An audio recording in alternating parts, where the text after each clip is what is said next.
여러분, 우리가 기준이라는 말을 쓰곤 하잖아요. 기준이요. 뭐 이런 거겠죠. 나름 이 정도면 잘 사는 거다. 뭐 이 정도 돈 있으면 그래도 부자 소리 들을 수 있겠구나. 또 뭐 이 정도 병 없으면, 이 정도 몸 괜찮으면 건강한 거다. 뭐 이런 나름의 기준들이 있어요. 또 뭐 굳이 예를 들자면 뭐 저만큼 생긴 거면 잘생긴 거잖아요. 아멘? 네, 알겠습니다. 제 아내도 아멘을 안 하네요. 네, 여튼간에 이런 기준들이 있단 말이에요. 얼마만큼, 뭐 또 얼마 정도면 기다, 아니다, 뭐 이렇게 나눌 수 있는 기준이라는 게 있단 말이죠. 그런데 문득 이런 질문을 좀 해보게 됐어요. 그럼 잘 산다의 기준은 무엇일까? 우리가 잘 산다, 뭐 못 산다 이런 얘기 하는데, 그럼 잘 산다의 기준은 무엇이겠냐라는 거예요. 나 저 집은 참 잘 산다고. 참 아무개떡은 참 잘 산다고. 우리가 이렇게 잘 산다라는 말을 하거나 들을 때가 있잖아요. 그런데 그럼 잘 산다의 기준이 대체 뭐냐라는 거예요. 뭐 재산이, 갖고 있는 재산이 그야말로 억소리 나게 좀 있으면 잘 사는 거다. 혹은 뭐 그래도 자식들이 다 좋은 직장 들어가고 시집장가 잘 가고 하면 잘 사는 거다. 아니면 또 요즘 같은 때는 코로나만 안 걸려도 잘 사는 거다. 그런데 또 뉴스 보니까 독감 주사가 나이더라고요. 참 여러모로 걱정거리가 너무 많아요. 기도할 것도 너무 많고요. 참 그런 우리 시대를 살고 있는데, 여튼간에 우리가 그렇게 잘 산다고 얘기를 할 때 이런저런 기준들이 그렇게 있을 텐데, 대체 뭘 보고 뭘 갖고 어떤 기준으로 우리가 잘 산다, 못 산다 말을 할 수 있냐라는 겁니다. 여러분, 참 이게 별거 아닌 것 같아도 굉장히 중요한 질문이겠다는 생각이 들었어요. 잘 산다. 잘 산다의 기준을 어디다 두느냐, 뭐에 두느냐, 이게 굉장히 중요한 질문이겠더라고요. 왜냐하면 그 기준을 무엇에 두느냐에 따라서 잘 사는지 못 사는지가 결정되기 때문에 그렇죠. 그래서 말씀을 드립니다.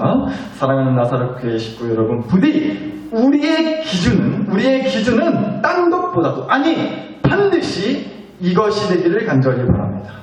누가 우리에게 잘 산다의 기준이 뭐다요? 라고 누가 물어본다면 우리의 기준은 오직 이것이기를 바랍니다. 그게 뭐냐? 바로 하나님이 그 인생에서 손을 떼셨다냐 안 떼셨다냐, 하나님이 그 인생을 여전히 꽉 붙들어 매고 계시다면 그 인생은 잘 사는 인생이요. 만약 하나님이 그 인생에서 확 손을 떼셨다면 안타깝지만 잘 사는 인생이라고 하기에는 조금 거시기하다라고 말할 수 있으면 좋겠습니다. 그것이 우리의 기준이 되기를 간절히 바랍니다. 그래서 여러분, 정말로 우리가 그렇기 때문에라도 우리가 정말 더 중요하게 생각해 볼 게 바로 이거 같아요. 과연 하나님이 내 인생을 여전히 하나님의 손으로 꽉 붙들어 매고 계신지, 아니면 손을 떼셔버렸는지, 우리가 이걸 좀 정확하게 할 필요가 있겠다고요. 그런데 우리가 이럴 때, 우리가 간혹 이렇게 오해를 할 때가 있는 것 같아요. 아무리 봐도, 솔직히 아무리 봐도 하나님이 필시 내 인생에서 손 떼셨다고. 우리 집에서 돈 떼신 게 분명하다. 손 떼셨어. 그렇지 않고서야 어떻게 이럴 수가 있냐고. 분명 하나님이 손 떼신 거 맞다고. 뭐 이런 깊은 절망과 분노의 마음을 품을 때가 있지 않느냐라는 겁니다. 그래서 하나님을 오해할 때가 있는 것 같아요. 그렇게 하나님을 오해할 때가 있다라는 것이죠. 그런데 여러분, 제가 방금 말씀드렸잖아요. 오해라고요. 오해인 겁니다. 그런 원망과 분노의 마음은 오해라고요. 한번 오늘 주신 말씀을 다시 한번 보실게요. 오늘 주신 시편 106편 41절을 보시면요, 그들을 이방 나라의 손에 넘기심에 그들을 미워하는 자들이 그들을 다스렸도다라고 하셨어요. 그러니까 하나님의 백성들을 말하는 거예요. 그런데 하나님의 백성을 누구의 손에 넘기셨다고요? 이방 나라의 손에 넘기셨다고요. 그리고 그 이방 나라의 손이 하나님의 백성들을 다스리게 하셨다는 겁니다. 여러분, 우리가 성경의 여러 말씀들을 보면 하나님의 백성, 이스라엘 백성은 정말 심하게도 여러 나라들의 공격을 받았고 또 전쟁을 겪었고 또 나라를 빼앗기는 그런 아픔을 참 많이도 겪은 백성이었어요. 애굽 나라 밑에서 종살이 했고요. 바벨론 나라의 포로로 붙잡혀갔고요. 로마의 지배를 받았고요. 이런 아픔이 있다는 거죠. 물론 오늘 주신 말씀의 앞절의 말씀들에서도 그렇고요. 모든 그런 대부분의 경우에 있어서 하나같이 다 백성들의 죄 때문에 그랬어요. 하나님의 말씀을 따르지 않았고 우상을 섬기고 하나님을 따르는 길에서 벗어나버리는 그런 죄 때문에 그렇게 이방 나라들로부터 공격을 받게 된 거죠. 할 말 없는 거예요, 사실. 그러나 참 염치가 없지만서도 한편으로는 솔직히 이런 마음도 들지 않냐고요. 그러고 보면 우리 하나님이 참 힘없는 분같이 느껴진다는 거예요. 우리 하나님이 참 힘이 없어 보인다고요. 능력 없어 보인다는 거예요. 아니, 다름 아닌, 남도 아니고 그 누구도 아닌 하나님의 백성이라고 하는 자들, 허구한 날, 그냥 그렇게 여튼간에 다른 나라가 쳐들어 버려가지고 물론 이길 때도 있었지만 그렇게 나라를 빼앗길 정도로 종살이하고 포로로 붙잡혀가고 그럴 정도로 처참히 무너진다? 그럼 그 백성이 죽어라고 믿고 따르는, 죽어라 믿고 따르는 하나님은 그때 대체 어디서 뭐하고 계셨냐고요. 이방 나라들이 이놈의 이방 나라들이 내가 얻지 못할 정도로 겁나게 세다잉? 나는 모르겠다. 니네끼리 알아서 해라. 나는 모르겠다고. 그렇게 하나님이 손 떼셔서 그렇게 된 거겠냐는 겁니다. 그래서 이스라엘 백성은 하나님이 손을 떼셔서 이방 나라의 공격을 받고 망하게 되고 그래서 결국 그 이스라엘 백성들의 삶은 못 사는 인생이었다고 우리가 말을 할 수 있냐라는 거죠. 사랑하는 나사렛교회 식구 여러분, 저는 오늘 여러분에게 정말 자신 있게 그리고 정말 확실하게 이 말씀을 드리는 거예요. 하나님의 백성이 이방 나라들의 공격을 받고 이방 나라의 손에 넘어가서 온갖 고생을 당해도 하나님의 백성은 못 사는 인생이 아니라 여전히 잘 사는 인생이었다고 말입니다. 왜요? 뭐 땜시요? 말씀을 한번 잘 보자고요. 41절 말씀 다시 보실게요. 그들을 이방 나라의 손에 넘기심에 그들을 미워하는 자들이 그들을 다스렸도다. 여러분 보세요. 이 41절을 시작할 때 그들을 이방 나라의 손이 빼앗아 갔음에 혹은 이방 나라의 손이 가져갔음에 이렇게 되어 있나요? 아니죠. 아니에요. 분명 이렇게 말씀합니다. 그들을 이방 나라의 손에 뭐 하심에? 넘기심에. 이게 중요한 거예요. 앞선 40절 말씀도 함께 보시면 그들을 그렇게 이방 나라의 손에 넘기신 분은 다름 아닌 여호와 하나님이심을 분명히 말해주고 있어요. 그러니까 뭐예요? 이스라엘 백성이, 하나님의 백성이 이방 나라의 공격을 받고 그래서 나라를 빼앗기고 포로가 되고 노예가 되고 뭐 이런 일들이 여하튼지 간에 뒤에서 누가 그렇게 되도록 하셨다는 거예요? 여호와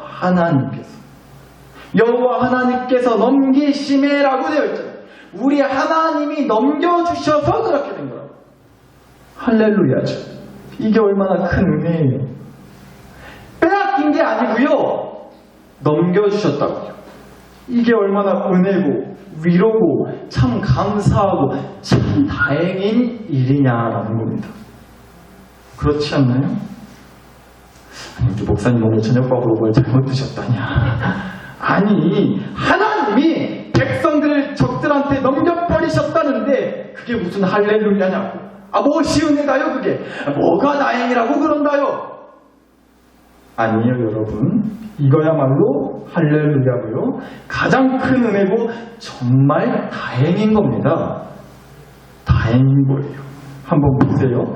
여호와 하나님께서 넘기시니. 그러니까 이 말씀은 뭐예요? 하나님이 이방 나라들이랑 싸울 엄두가 안 나서 하나님이 이방 나라들을 하나님께서 스스로 어찌저찌 못해가지고 자기 백성한테서 손 떼셔가지고 이방 나라들이 아주 그냥 지들 마음대로 지들 멋대로 지들 힘으로 하나님의 백성을 물리치고 잡아간 게 아니라 여전히 하나님의 손길은 분명 하나님의 백성들과 함께하고 있었다는 겁니다. 그래서 이방 나라들이 힘이 세가지고 빼앗았다, 이방 나라들이 잘나서 이겼다 라고 하지 않고 하나님이 넘겨주신 거라고 말씀하고 있는 거죠.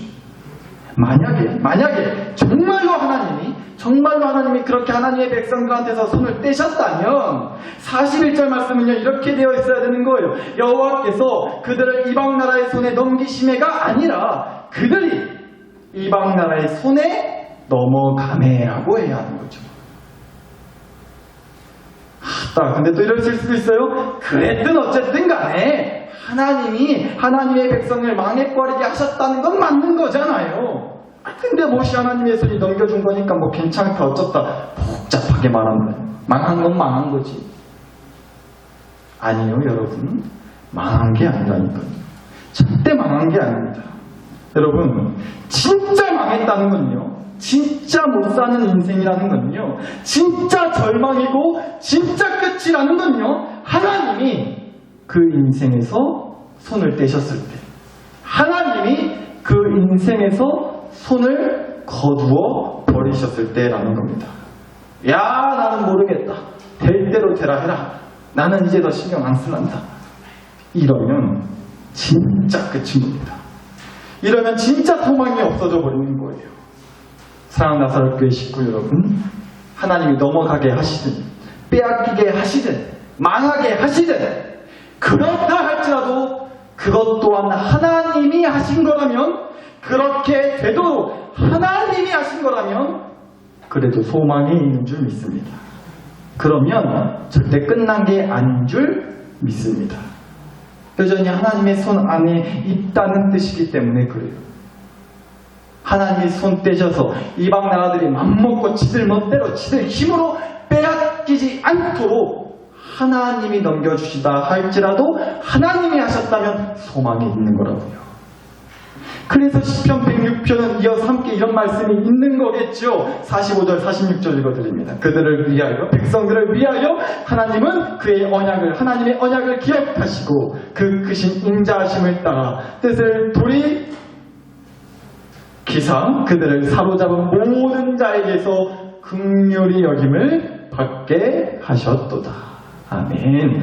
하나님의 손으로 이방 나라들에게 넘겨주셨지만 그렇게 여전히 하나님의 손은 자기 백성들에게서 떠난 적이 없었기 때문에 백성들을 위하여 긍휼의 은혜를 베풀어 주셨다는 겁니다. 할렐루야. 그러니까 여하튼 하나님의 손바닥 안에 있었다는 거예요. 물론 어쩔 때는요, 한번 이렇게 얘기 드려볼까요? 이 풍선처럼, 여기 이 풍선처럼 한없이 이렇게 밑으로 곤두박질 치는 것 같이 느껴질 때가 있어요. 그러나 한없이 밑으로 곤두박질 칠 수밖에 없는 힘없고 위태위태하고 불안불안한 풍선이기 때문에 오히려 절대 밑으로 떨어지지 않게 이 손바닥에 딱 붙여놓은 것처럼, 신기하죠? 마술 아닙니다. 테이프로 제가 붙여놓은 거예요. 손바닥에 이렇게 테이프로 붙여놓은 것처럼 하나님이 내 인생에서 손을 떼신 건 아닌가, 그렇게 내 인생이, 우리 집이 한없이 추락하는 것 같이 느껴지고, 그래서 하나님이 참 매몰차게 느껴질 때도, 그럴 때도 그 순간마저 하나님은 여전히 내 인생을 하나님 손바닥 안에서 쪼물딱거리고 계시다라는 것을 깨닫게 해주시기 위해서라도 언젠가라도 다시 우리를 긍휼의 은혜로 회복되게 해주신다는 거예요. 그리고는 이렇게 바로 설 수 있도록 해주신다는 거죠. 그래서 앞서 오해라고 말씀을 드린 겁니다. 오해라고요. 하나님이 필시 내 인생에서, 우리 집에서 손 떼신 것 같다? 적들에게 무릎 꿇게 하셨으니까, 다 그냥 올라당 넘어가게 하셨으니까 손 떼신 거 맞다고. 아니요, 오해하신 거예요. 그렇게 넘어가게 하신 것도 하나님이시라면 하나님은 절대 여러분의 인생에서 손 떼신 게 아니기 때문에 그렇습니다. 오히려 더 꽉 붙들어 매고 계시다는 뜻이에요. 하나님의 손을 거두셔서 진짜로 마음 먹고 적들이 아주 그냥 이리저리 흔들어 쌓고 찢어발려서 다시는 일어설 수 없도록, 다시는 돌아올 수 없도록, 다시는 회복할 수 없도록 아주 그냥 꿀꺽 삼켜버리지 못하게 필요하다면 안타깝지만 눈물을 머금고 하나님께서는 하나님의 손으로 넘기시기도 하는 거예요. 그러나 다시 하나님의 손으로 회복시키시기도 한다는 거고요. 이게 바로 우리 하나님의 스타일이신 겁니다. 그래서 참 다행이고 그래서 참 감사한 거예요. 정말로 이방 나라들의 손에 이리저리 휘둘린 게 아니라 하나님의 손으로 하신 일이니까 그래서 감사하고 다행이라고요. 그리고 그래서 따라서 우리가 이렇게 말할 수 있는 거죠. 이렇게 말해야 하는 거죠. 이런 하나님의 손길이 함께 하느냐 함께 하지 않느냐를 가지고 잘 산다 못 산다의 기준으로 삼는다면 저와 여러분 모두는 정말 너무도 정말 자신 있게 잘 사는 인생이라고 말할 수 있다는 겁니다. 왜요? 오늘도 우리는 그 하나님의 손길로 인도함을 받는 자들이라고 믿기 때문이죠. 사랑하는 나사렛교회 식구 여러분, 오늘 설교를 이 한마디로 좀 정리하고 싶습니다. 여러분, 우리는요 잘난 사람은 아닐 수 있지만 잘난 사람은 아닐 수 있지만 잘된 사람입니다. 잘 들으셔야 돼요. 잘난 사람은 아닐 수 있지만 잘된 사람들이라고요. 죄송한 말씀이지만 우리는 참 못났어요. 우리가 잘난 게 얼마나 있겠어요. 참 못났죠. 왜요? 우리는 죄인들이기 때문에 그래요. 하나님의 말씀을 온전히 신뢰하고 순종하지 못해서 하나님이 오죽하면 이방나라 세상의 적들의 손에 넘겨버릴 정도로 참 부끄럽고 뭐 하나 내세울 것 없는 그런 못난 자들이죠. 네, 그렇게 우리는 잘난 사람이 아닌 못난 사람들입니다. 그러나 꼭 기억하시기 바랍니다. 우리는 잘된 사람들이에요. 죄인된 우리, 연약한 우리, 못난 우리, 악한 세상이 그때가 기회다 싶어서 우리를 낚아채고 완전히 씹어먹지 못하도록 하나님이 우리를 얼마 동안이지만 고난과 시험을 겪게 하시는 한이 있더라도 그마저도 세상이 그렇게 하는 게 아니라 세상이 그렇게 하도록 내버려 두시는 게 아니라 그것마저도 하나님의 손으로 하셔서 언제라도 다시금 하나님의 손으로 회복시키시는 그 하나님의 손바닥 역사, 우리는 그 역사의 한가운데 그 역사의 현장 가운데 살아가는 자들이기 때문에 잘된 사람인 줄 믿습니다. 그래서 우리는 자신있게 선포할 수 있는 거예요. 우리는 아주 잘 살고 있습니다. 사랑하는 나사렛교회 식구 여러분, 여러분도 아시겠지만 제가 바로 그렇게 잘 되게 해주셨고 잘 살게 해주시는 그 하나님의 은혜로 오늘 이 자리에 설 수 있게 된 사람 중에 하나죠. 어린 나이에 부모를 떠나는 아픔을 겪으면서 참 많이 원망했습니다. 하나님이 내 인생에서 손을 떼셨나? 하나님이 나를 포기하고 버리신 건가? 라는 그런 원망과 절망의 시련이 있었지만 그것은 어디까지나 이제 와서 보니 하나님의 종으로 온전히 세우고자 하는 하나님의 그 인도하시는 손길의 역사였음을 저는 이제 확신합니다. 그런데 저만 그런가요? 저만 그래요? 아니에요. 여러분의 인생도 마찬가지인 줄 믿습니다. 여러분의 가정도 한시도 그 하나님의 손길을 떠난 적이 없을 줄 믿습니다. 오늘 그 믿음을 붙들고 더욱 하나님의 손길을 소망하는 밤이 되기를 간절히 축복합니다.